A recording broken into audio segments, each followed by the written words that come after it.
What's happening, everybody? It's a lovely morning, and I'm getting myself ready. Had a little oatmeal, some salmon, as you do for breakfast. I don't know, I got problems. But we're in the studio. There's my little tortoise nursery back there, and here's my incubator. And I'm gonna do what I do every day, and it's check the incubator. But here's a little secret: I happen to know something's brewing in the incubator, and I want some hot light. Sorry about that. Anyway, it's early, but I know something's up in the incubator. Let's see what's going down. We are going to gently open this because we have something interesting. Easy does it, little friend. Easy does it, little friend. Easy does it. We don't want to disturb them, but there is a baby Rhino Iggy starting to hatch. Easy does it, little friend. We don't want to get him too scared now, do we?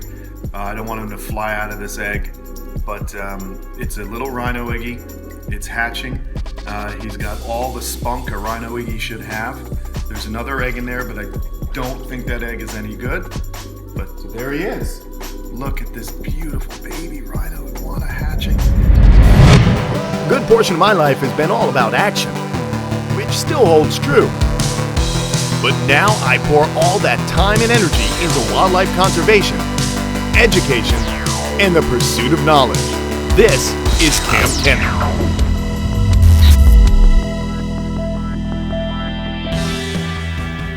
So now it's time to get the young Rhino Iguana into his nursery. I want to get this animal interacting with an environment as fast as possible. So it's been about a week and a half.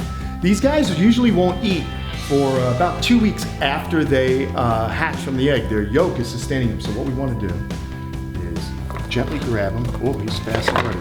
Oh, gently grab him like this. And I want to show you guys. You see the umbilicus, the scar from his yolk sac has healed up nicely. His stomach is being absorbed. The yolk inside is being absorbed, so it's feeding his body. He's getting some nutrients. And a little thing you got to notice, he's got a little bit of a crooked tail. So I think we're going to have to come up with a cool name for him. So he does have a jinky little tail, but I don't mind. He's a cool little guy. He's my little, well, I don't know if it's a boy or girl, but you're my child. So basically what I've done for a little hatchling like this, since I don't do large numbers, I don't need to really facilitate a bunch of babies. So I set something nice up for them. When they're little like this, they get very flighty. So it's very easy for them in a cage or in a situation where they have maybe you're using a terrarium, where they can bang their little noses, okay? So what I've chosen to do, since baby rock iguanas or rhinoceros iguanas are more arboreal, we can go up in a vertical space here. So that's what we're gonna do. These guys are gonna wanna be a little bit more arboreal because they have to get away from the adults, which on the islands would sometimes actually eat them, even though they are vegetarians. So we're gonna just place them in here, and you'll notice, guys, we got a basking area right here. We're gonna get that temperature up to about 105 degrees underneath that. These guys like it hot. So we've got a nice, zoom ed fixture here. We got a basking bulb. We got some cork bark where they're gonna hide in. I've also used a substrate. I've moistened a little bit of the eco earth and some of the repti bark. I mix it together. I like that because these guys are from a more xeric more of an arid island, okay? It's tropical, but it is not a lush area in which they live. These are rock iguanas.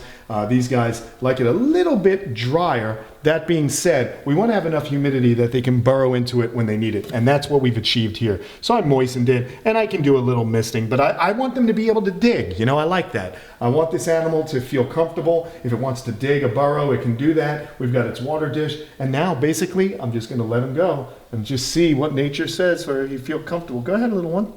It's his first time on a tree branch. There it is. And it's so amazing. These animals are so incredible with, their instincts and how they're programmed. And look at this. He's already walking up. He wants to go higher because he's going to feel better about that. So he can climb on that fake rock, really cool stuff, and he's going to hang out right there. So I'm really excited. This is what you want to do with a new baby or juvenile iguana, rhino iguana. You want to set them up, and then you just want to put the terrarium in a place where the animal gets to see you. But it does have a way out. If he's feeling uncomfortable, you give the animal a place to hide and feel secure. And over time now, what's going to happen is he's going to build up trust with you. He's going to know that you're the one that's bringing him food. And these animals do tame up really nicely.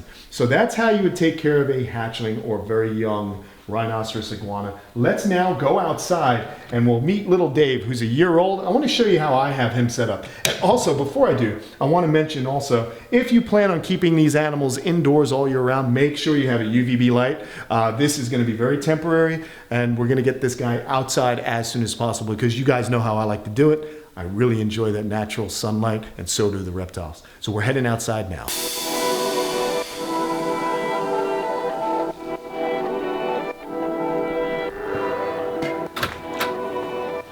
All right, good deal. So now it's time to see what happens when they get a little bit bigger. I told you I like to get them outside. This is little Dave. Some of you are going to remember him from many of the videos and on Facebook and YouTube and everywhere else. So little Dave lives in one of these.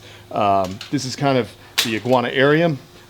You can check this out. ZoomEd makes it. I like it because it goes together easy and it's great for housing smaller iguanas. Obviously, you're going to want something much larger when this animal gets bigger, and you're also going to want something more terrestrial as this animal grows up. But little Dave was born last year in October, and he's a friendly guy, but I don't know if he's going to let me pick him up. Let's see.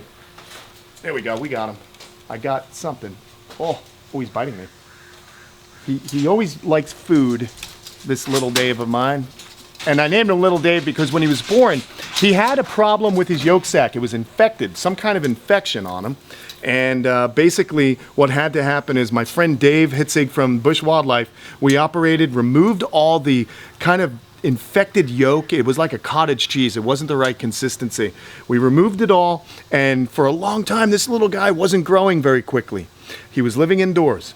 I had to keep a close eye on him, and then once I got him outside, his appetite just really perked up, and he's been doing fantastic. So here he is, and you can see he's actually shedding right now. But this is a year-old rhino iguana. Now, it's also possible to get these guys a little bit larger in a year, so I would say he's growing at a very slow and steady growth, not incredible growth for a year, but is doing very well considering that he had such a troubled upbringing or a troubled hatch. So he lives in here, and if you notice, it's great because it's got nice shelves on it for different basking areas. I can put my water bowl, my food bowl up here. He feels secure. I simply went and got a palm frond to just create a shaded area, and then down at the bottom, he's got a cork bark hiding area, which I'm going to have to kind of make a bigger one for him because he's starting to grow. So little Dave is doing very well out here. You know, usually on a warmer day, we're a little bit cool right now, but on a warmer day, he's always looking at his food. Come here, look at that. Look, see, he's angry at me, but he tastes his food, and I'm actually using the, believe it or not, I'm using the, I want to make sure he doesn't jump out, because that's something you got to be careful of, guys, when you have these guys outdoors. That is them just getting freaked out and escaping on you. So it's, you know, definitely something you should be concerned about, because sometimes he could just pop right out. He gets so amped up for food. Sometimes he jumps out on me, and if he freaks out and runs away, man, it's next to impossible to catch him. But I like this enclosure. This is a great little rearing for juveniles. Once he gets a little bit bigger, about a foot long, I'm going to put him in a nice terrestrial outdoor enclosure. Let me show you what I'm talking about. Let's go meet the parents of both little Dave, and I guess we'll name the baby Crooks since he got that crooked tail. So anyway, I'll leave you with a little shots of this, and then I'll meet you over at the adults.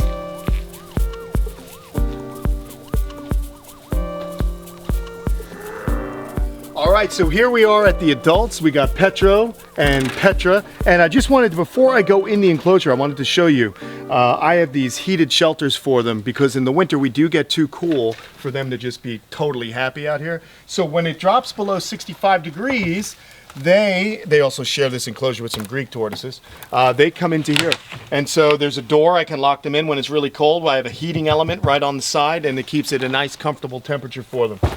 So also it being out of the enclosure, it's easy for me to service. But these guys are excited because I got some food for them. We're going to go on in, and I'm going to introduce you to the Rhino iguanas and show you how I set up their enclosure. This is a very simple enclosure. It's basically made out of wood, but you can do it with any material that can totally help these guys. And here's what I do. Look at these two. They're so funny. They get a little into a feeding frenzy, and we're using a little of the Missouri tortoise diet, and that's a good food for them. But you see, these are young adults, but they have a lot of space. And actually behind Tom, who's filming right now, there's an area of where they can get out into full sun and really bake. Remember, rock iguanas love to cook in the sun. They need basking temperatures around 110 degrees to fully metabolize their food and help digest it. So that's Petro, he's the male. And here's Petra. She's the young lady and the mother of little Dave and Crooks. And she's just putting on some weight again, and she's doing really good here. I really love this animal. She's growing and shedding. Now, as far as diet for the adults or the hatchlings, I like to use the Missouri tortoise diet. You can get some endive, collard green, turnip greens, escarole, romaine lettuce, some blueberries, little strawberries as a treat, some papaya. Fruit, a lower concentration of. Mostly these guys are going to be fibrous plants. I even use some of the Rapashi grassland tortoise diet. They like that as well. So basically, you want to have a nice variety, but not too much variety. You don't really need to worry about too much. Oh, and there's Slinky. Slinky's hanging out and wants to see what we got going on. But we're not talking about monitor lizards. Get over here. We're talking about rhino iguanas, for crying out loud. So here they are. They're really cool. Again, guys, they've got furniture. You might be asking yourself, hey, what is this? Well, this is a nest box. In here is some nice soil, sand that she can dig in when she wants to lay her eggs. I just leave it in here. She didn't even use it, but I like to give her options, because one of the problems when you have adult rhino iguanas, if you don't have them on a soil substrate or someplace they can dig, she can then retain the eggs and become egg bound, and that's a problem. Or she'll be upset and not have the proper place for her to lay her eggs. So very important that all of their environmental needs are met in order for these animals to be happy. I love them. They're great. And you can have them cohabitate with a tortoise species as long as the tortoise species is big enough that they aren't going to nibble on them, and meaning the rock iguana is nibbling on them. And look at this. They like the tortoise diet too, it turns out. So guys, there you have it. Basking shelves, a couple of logs, some rocks, shelter, and now you know and you have a great idea of how to take a young rhino iguana or Cuban iguana. This would work for a Cuban iguana as well. You know now how to take them from hatchling to juvenile to adults. And if you guys are interested in rock iguanas, you can also check out our friends at the Kamp Kenan channel. You want to check out Ty Park's video on our channel, and also the episode we did with Starborn Reptiles. Great cyclora and lizard experts. We'll see you next time. Don't forget to subscribe, guys. Talk to you later. I'm going to hang out with my lizards.